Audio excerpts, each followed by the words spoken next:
So, welcome to Fillmonique World, where I'll be talking to you guys about my experience in this world and me becoming an entrepreneur for Revamp People. And I just want to share the experience of me with mental health and just talk about myself a little bit. So, yeah. So, November 13th, 2015, so it was a Friday the 13th. I got into a really bad car accident. So I'm starting a documentary, and I'm starting to tell my story, and I'm doing mini docs. So I did one. So I'm gonna start telling kind of like details about the car accident. So I I'm from Fillmore in San Francisco. Um, so this is what I remember. I was I came from the East Bay to go meet up with my mom so I could drop off my clothes to her because I was going to see Monica the singer that night with my sister Monica. And I ended up talking to my mom for a little bit, and I was like, "I'll see you later. I love you." So I went off. I was driving. I was doing like a driver share. And I was driving. I was downtown San Francisco, and I got hit by a double decker bus. Um, and then I woke up like 2 days later in the hospital. Um, and as I woke up to this, because I don't remember anything, I don't remember what happened with the car accident. I can hear like beeps. I can hear chatter. I heard like the doctor. I heard a lot of like just things that you would hear in like a hospital. So as I woke up, my mom was there. I remember looking to her saying, you know, what's going on? At that particular point, I thought I was at a party, like a housewarming for some reason. I don't know why, but I was like, hey everybody. I woke up, they looking at me like, girl, this is not fun. Why are you saying? So I was like, hi, how y'all doing? What's going on? And then I heard, now mind you, I heard all this stuff, but at that particular moment, I didn't really understand where I was at. So I did like you hear all the things from the hospital, but I didn't understand where I was at until my mom said Monique. And then I seen that she was serious, like, and I was like, what's going on? And so she was like, you got in a bad car accident, you got hit by a bus, and you at General Hospital in San Francisco. And I was like, what? And she was like, and I was trying to get up, but I couldn't because I broke my arms and my back. And she said, no, no, no, you can't get up. Um, and I wasn't trying to, I mean, I couldn't get up. And so this is what happened in the hospital. I was in the hospital for almost 2 months. And the recovery, so I could kind of go into my recovery. My recovery was in and out in the beginning. Like I remember family coming to see me. I remember um my doctors. I had a lot of doctors. And I remember I was over it like right away. I did not want to be there. Um, and I remember my mom like in and out and talking to the doctors, like, because the doctors was telling her, like, I don't know if she's gonna be able to walk again because of her back injury. It messes with your back. So your legs and your back is connected. So they didn't know if something was damaged where I wouldn't be able to walk. And then also I had a brain injury, and a lot of your mobility in your body comes from the brain. So they had a hard time with like telling my mom like, look, she might not be able to walk. We don't know. But we're gonna see what's going on. So they kept doing like the foot check with a metal sharp object, and every now and then I could feel it. It was like in and out. So I had like a lot of different things that happened on my healing. Um, and then I remember myself, um, how can I say this? So I remember myself gradually coming back. I remember myself like I couldn't use my arms, so they had to feed me. People had to come do my hair. I couldn't do my hair. I couldn't bathe because of all the injuries. Um, but as I was sitting there, I remember myself gradually like coming back and being able to do little things little by little. And it was so rewarding. Like I remember like picking up like a spoon, like I was learning how to pick up a spoon. I was learning how to do things. And even my talking and speech and stuff was very delayed and slurred and I stuttered. And even now, like I stutter, but I know how to like catch it. With all the therapy and stuff that I had to do. Um, but as I healed and started getting better little by little, I was a fighter. Like I knew that I didn't want to be in the hospital. I knew that I had a lot of life to live and I was so grateful to live. But I would say I was going in and out of being grateful because I would get angry. Um, and now that I look back on it, I was so blessed and I really understood like, you here for a reason. Um, but so we'll go back, we'll go a little forward. I start getting better. So now I'm better. I'm starting to get into a place where I'm walking, learned how to walk again. I remember my mom coming in the room and she was the only person there. And I start walking. And I remember her video. I wish I had that video, but the doctor was like, I'm kind of scared. She might not be able to do it. She was like, watch.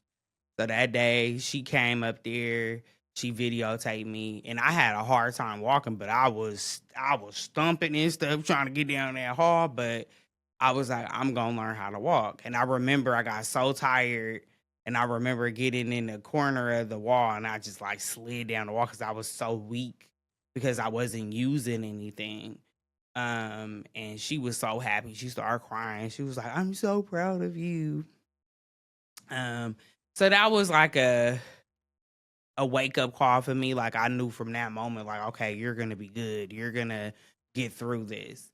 And so I go a little forward. I start doing good. I start healing. I start getting to a point where they can transfer me to a rehab to be able to come back. So I remember this because I was like coming more into myself where I could say like I don't want this, I don't want that, and they was trying to put me in a senior citizen home. I said, you're not putting me in no senior citizen. I'm not. And I was like, no, I just made 30. I remember that. And the doctor started laughing.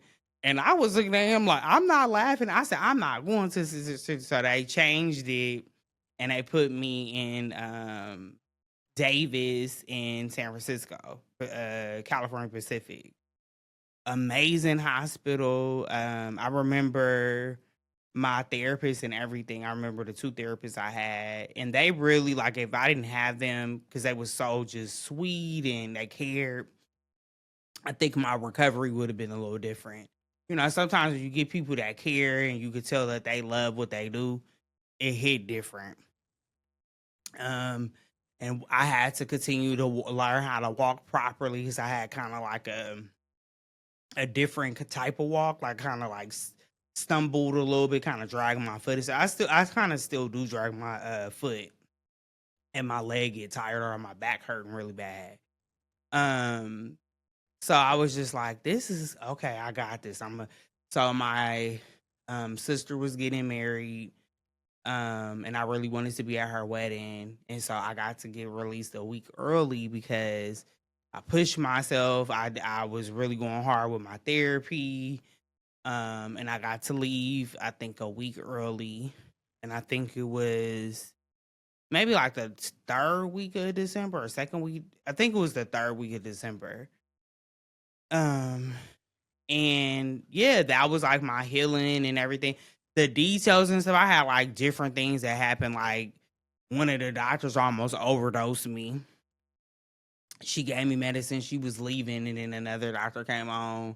And I remember screaming to the top of my lungs, and my mom came in and she was like, "What's going on?" And I was like, "She's trying to overdose me. She's trying to overdose me." And she was like, "What?" And I was like, "The other doctor gave me medicine." And thank God I didn't fall asleep yet. Like it didn't hit me all the way, because if it would have, she would have overdosed me. So it was like little things that happened in and out the hospital. But I did get out. I went to my sister's wedding, so I got to witness that. Um, and time started going on. And so the next year, so that was 2015, 2016, I was trying to figure things out. I had a lot of things that happened, a lot of friends in and out. Like I was cool with people, didn't, because I was going through so much stuff.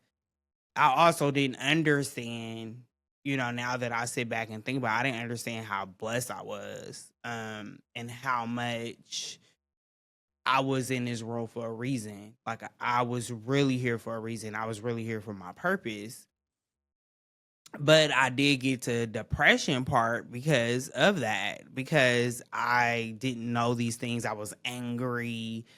I wouldn't do anything. I wouldn't pray. I went through it. Um and I went through a depression, and I like hid it from my friends and family. I even had a point where I was like hooked to my medicine because I was on so much medicine. And then I started, like, when I cut the pills off, I started drinking a lot. And as time went on, my healing, mind you, I'm still healing. It really took me, like I say, after the crisis, like maybe 5 years where I was like myself.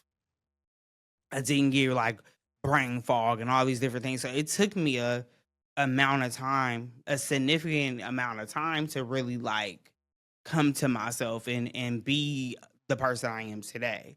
And like I was telling somebody not too long ago, I had so many things. Now it's about to be 10 years. So November 13th, it will be 10 years.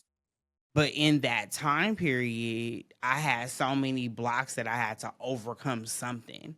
Me walking completely clear, like where I wasn't using a cane, almost a year and a half. Me and being able to talk clearly without stuttering, it took me almost 3 years. So it was just so many different things that I had to fight through. Um, where it kind of pulled me back from things that I wanted to do.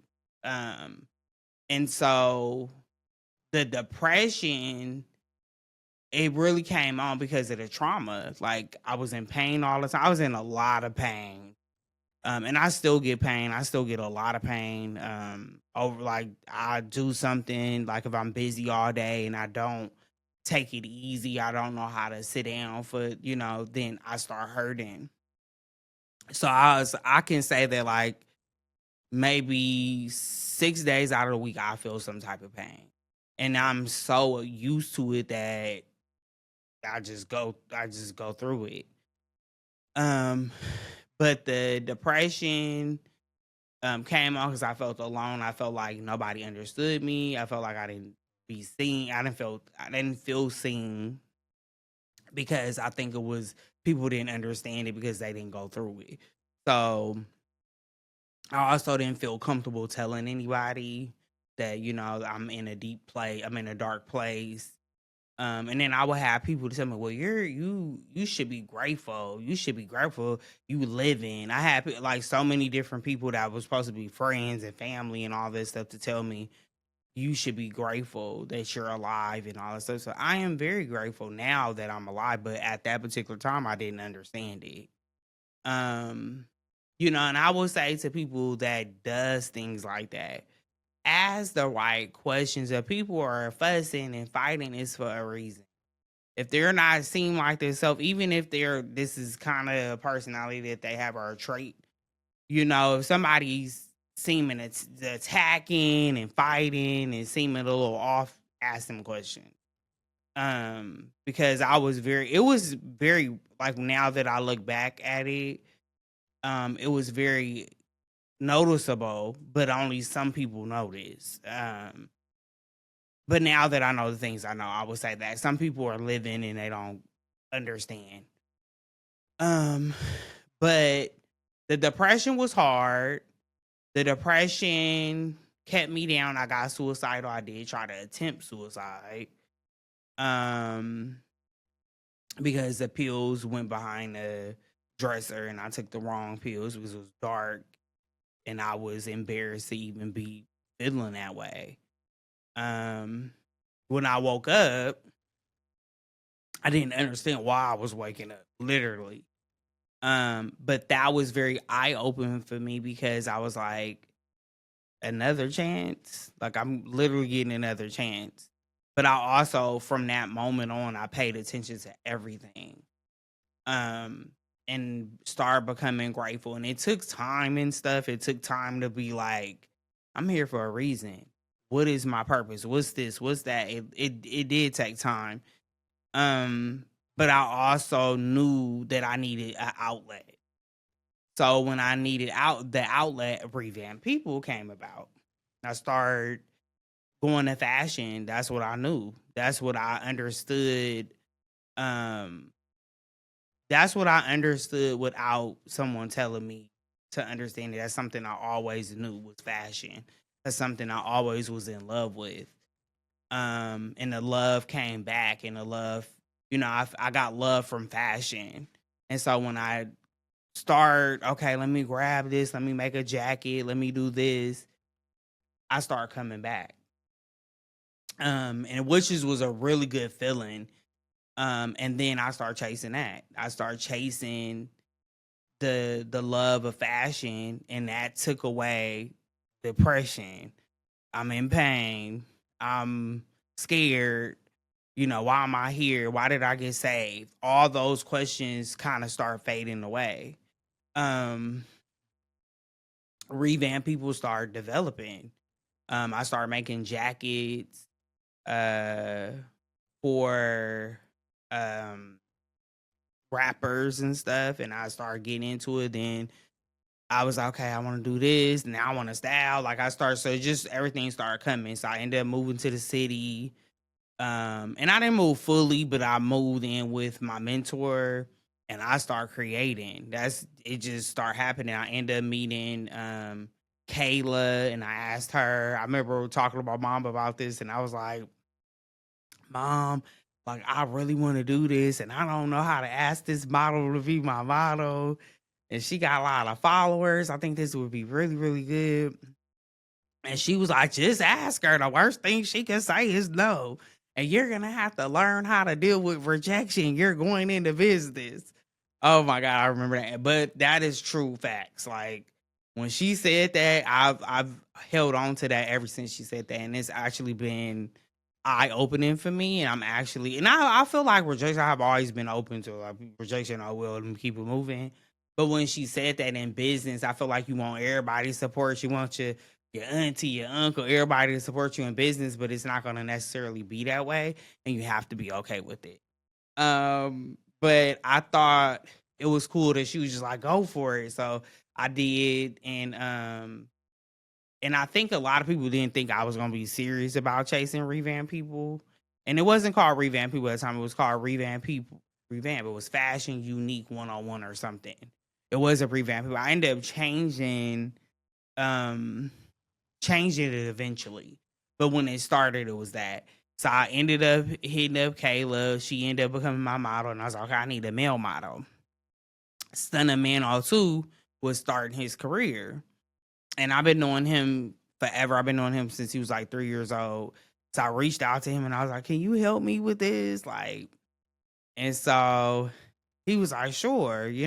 And also, too, I'm going to say this will lead into where I'm at today because I didn't even know I was developing my brand today, which is so ironic as an entrepreneur. I feel like a lot of times you don't know when you have this vision and you start going for it. And it was a hobby. So it was a baby. It was a hobby. I didn't know what I wanted to do because it was me being depressed. And I started releasing my depression through art, through fashion, and stuff that I knew the best.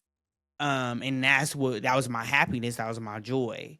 So as I did that, didn't know that like what I'm doing today in artist development and like all that cool stuff that I'm doing, I didn't know that I did that with Stunner Man too.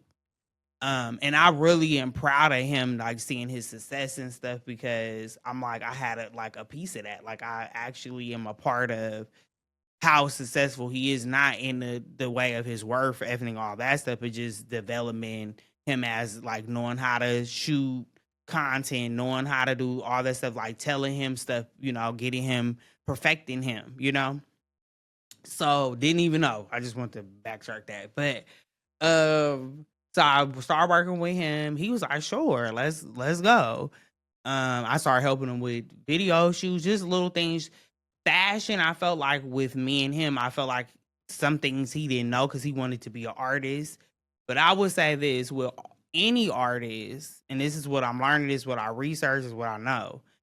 Any artist with fashion can change your whole brand. If you are dressing and you are showing your artistic self, and if you really do your research on an artist that has really turned up the not like turned up the notch with a fashion and how artistic they are, that's what gets you people to know who you are and get to see you and gravitate to you. You're being authentic. It's nothing like it. But with fashion, you like Rihanna, she's a good example. She's a mogul how she is, but she became what really stapled her was fashion. She became a fashion icon, and people always wanted to see what she was wearing. Her hairstyles, from shoes, just everything. People like literally the era when she became a fashion icon. Everybody wanted to wear what she had on. Like, I even remember cutting my hair in the Rihanna haircut. I'm just saying, that's what you want as an artist. Fashion is everything. So me knowing this, trying to teach my clients, which is Stunning Man 02 at the time, trying to teach him these things, he didn't understand it because he's an artist. But I'm happy that I did get in there some way, somehow, because now he's very that person. He understands how his hair look, how how he look on camera. He know how to model. That was a lot of me, and I'm very proud of that. Um, but when we started working together, I had him and Kayla, and I would revamp stuff, and then I would have them wear it. And so I would teach them. Well, Kayla knew how to model, but Stunning Man or two didn't. So he grew with me for like 4 years, I would say. Um, and I had a lot of ups and downs with revamp people, though, I would say. Um, and like I told my friend today, failure build winners. I don't care what nobody say. You gotta fail to understand what win is. Like, if you don't, then you don't. Rejection, all that stuff is so a part of the process. But I would say with Stunner Man 02, he I feel like we really helped each other out with. He helped me out on the side with clients and with artists and artist development. Like, why do I want to do this? And then he also helped me with um how to like work with a star. Like, what do I need to critique and all that good stuff. I feel like I grew and it developed what Revamp People is today. Now I will go back on going back and forth because I did not know what I was doing. It did start off a hobby because I was depressed and all that stuff. When I would move to the city with my mentor, that was a good run, but it was a good development because I started doing a lot of stuff, but it wasn't my all, like where I was gonna go, if that makes sense. I don't know if that makes sense. It wasn't my focus. I would say that. It wasn't my focus. It wasn't what I should have been doing completely. So going back with Stunning Man All 2, I remember like building his brand up. But I like even now, like I understand the things that I should have done differently. But that taught me um a lot from that experience. So now I'm in a different place. Now I know what what to do and what not to do. But working with him and Kayla was awesome. I'm happy that I did start with them because then it made me more serious. Um, it put me in a place of like not giving up with them and seeing myself like continuously doing this. Even like doing his shoots and styling his shoots and telling him, okay, well, you have to do this. You have to, make things cohesive in the video shoot because it looks better. It's like it's more drawn to the eye and all those things. So having those conversations and seeing him grow and develop was awesome. Um, but that made me serious in my brand. I was saying a little earlier that I had a lot of ups and downs starting off because of not knowing myself. I was still depressed. The mental health was still there. And I would say like when you are dealing with mental health, you have done with stuff. It dealt with stuff. It still will always kind of be there. So you got to know your triggers. You got to know what you need to do and what not to do. Also, cutting people off, certain people that triggers those mental health things. Um, so I really had to understand in this type time of building my brand, I had to deal with my mental health. I had to understand what needs to be done. It just that whole time I had to really understand, develop myself. All those failures made me the woman I am today, I will say. Cause I felt a lot dealing with like Thunderman two, working with him, not having money, trying to develop, an outfit with what I had. Like, so I just dealt with a lot. But like now, the looking back, I know what I would have done differently, which is good because I learned from it. Um, but going back to the mental health part, when you are dealing with mental health, you should always make sure that things are in line. So regrouping yourself, also doing things that keep your mental health level. So reading, walking, working out, talking to a therapist, knowing your triggers. Cause it pretty much to me of what I learned, it does, and this is in my opinion, it really don't never go away. Um, but you gotta know, don't suppress it, but you gotta know how to deal with it and to be able to get the right solutions to be able to deal with those problems that you have or triggers or what have you. So I would say with my brand, a lot of the back and forth because of mental health. The mental health really took me out of my element a lot for revamp people because I was going back and forth and the car accidents that I was still dealing with it. And so I had to understand, Monique, you are dealing with, you are building a brand, but you need to take care of yourself as well. So there is to give and take because if your mental health is not good, you're not going to be able to do nothing. You're not going to be able to be a good friend. You're not going to be able to be a good boyfriend or girlfriend. It's so much things that when your mental health is off that you be so off and either some people see it or they don't. Most people hide mental health. But I would say with mental health, a lot of people don't see it. And for me, I hid my mental health. Nobody knew anything. I will say looking back that me being fussy and argumentative, I will say this, I'm very much so a person of receipts and will fact check you. That's a given. I am a person, I do have opinions. That's a given. But me saying anything mean or trying to hurt somebody is not me. So if that was me at a time, it was probably the mental health and things going on at that particular time. Um, but yeah, I would say learning myself in my brand, like relearning myself in my brand was what kept me stagnant and through a lot of stuff. So I went through a lot of ups and downs in the beginning of my brand.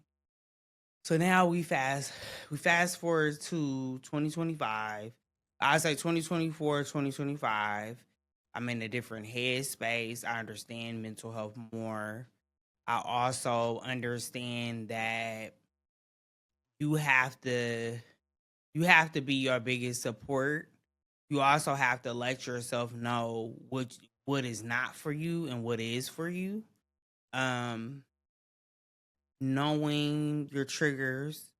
And so I started figuring out like my triggers and what upset me, what, kind of get me, fall me off, keep me off. So like even taking a beat, like knowing how to not do stuff because you're overwhelmed. Um, and then I start becoming a problem solver. Like I start not being too caught up in the wrong and understanding, okay, well, this is going on, but what can I do to make it better? Or what can I do to figure it out where it's not this, but then it's fixed. Or sometimes it don't be fixed. Sometimes it just be just something you move on to something different. Um, so I had to come to that terms of not dwelling.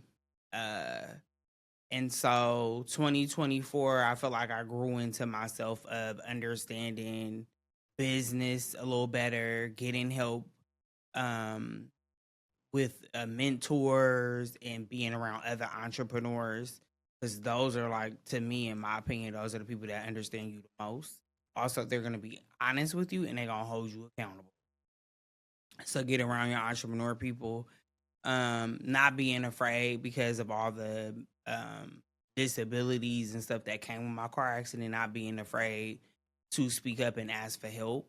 Like everybody don't know everything and it's okay to speak up and ask for help. What else did I would say fitness has been a really big mental health thing for me.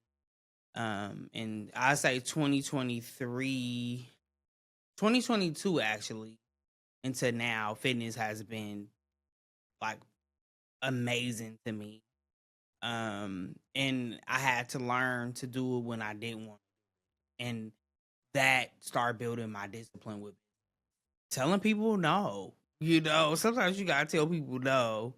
Understanding when you can't be there for people and let them know I love you, having that conversation, having difficult conversations is very important. As an entrepreneur, as a human, period. You gotta have those difficult conversations. So I say that the person that I'm becoming now in these last like couple of years, I've learned to hold myself accountable, step up, become disciplined, um, really go for what I want. And so now I'm rebranding, revamp people. And I am coming into a place that I'm so proud of because I'm doing what I want. The development I said back with Fundamental 2 and Kayla, like it makes sense now why I work with them and what I was doing. So I have clients that's continuous clients that I'm working with and I'm helping with their fashion, learning them, they learning me, and bringing out a side of them with fashion that really adds to their brand. And so I really want to go into artist development and fashion, them being able to have a voice in fashion. When I work with other clients that are professionals, everyday moms, people like that, just to let them know that it's okay to step out and be your amazing self in fashion. Um, and even if you're busy, it's still ways of having a wardrobe capsule. It's all type of things that you can do to step into fashion. So these are the things that rebranding is gonna do. Um, and I'm very proud of it. Like I know who I am now that I'm developing my brand. I know where I'm going. Um, all those roadblocks and hitting my head on the wall and the ceiling has brung me here. So that's really exciting for my brand. I'm redoing a lot of stuff on my website. I'm redoing a lot of cool things. I ain't gonna give all the tips and things out. So that's cool. And then I'm starting another brand for artists that are like me and how I started my brand and I didn't know which way to go. So I'm starting a brand to help people like that. And I'm getting professional. So it's gonna be people helping me develop this brand. Um and professionals that I have to go ask for help for. I will be hiring and having people volunteer to help with those things. So I'm very proud of that. Um, so crazy how a lot of things that you don't understand at the particular time and later on you understand why you went through what you went through. So I'm very proud of that. Um, I won't say the brand name because I want it to be locked down and sealed before I do. But I do have um a IG. You could click in my bio and the name is there so you can kind of see what we're already doing. And then soon everything I will be very open and it'd be a whole nother episode talking about it. But I wanted to share that because my point was sometimes things that happen before it gets you to your end. Like it literally gets you to your end. And it really developed both brands. Like now that I look at it, I'm like, dang, I went through all that stuff and depression and suicide thoughts and a suicide attempt develop Revamp People. That's why I named it Revamp People because we revamping ourselves daily. We have to stay in tune with our mental health. We got to stay tuned with what's going on. And we have to revamp ourselves daily. We cannot go into this world and think that we're going to be okay every day, all day. Things are going to happen. Tragedy, trauma, death, grief, and all that stuff is going to happen. But if you don't make sure when you wake up in the morning and you are not continuously revamping yourself and making sure you're bettering yourself and making sure you're in tune with yourself, when you fall short, these are the things that make you fall short and go into depression. Anybody can go into depression. Nobody's excluded from this. So I wanted to say that. Then the other brand was me failing. And I'm very proud of my failure because it made me go into a place where I'm winning and I can help other people win. So I'm very proud of that. It's a big reward for me. It's not easy, but because, like I said, I went through all these things, so now I know how to problem solve and deal with the things that are not easy. I know how to ask for help. I know how to stand up for myself. I know how to say, no, that's not for me. I need to be over here. Um, so just all those things, all those disappointment moments, the depression, all that stuff got me here. So I wanted to do this and I wanted to talk about this because I wanted to be like a good message behind this. You could do anything you put your mind to. It's only one you. And you have to make sure that you stay true to yourself, that authentic self, that person that's inside that only you know, that person. But you could let it come out and let everybody know this person. And that person gravitates to the right people come to this person. You also develop and grow the right things for you when you are that person, which is awesome. Um, but I also wanted to end it with this. Just because somebody's smiling doesn't mean they're smiling. So ask them if they're okay. Ask them, do they need help? And sometimes they might not ask for help, but sometimes a smile is not a smile. Sometimes a smile is tears. Sometimes a smile is, I need help. Sometimes a smile is, I'm not okay.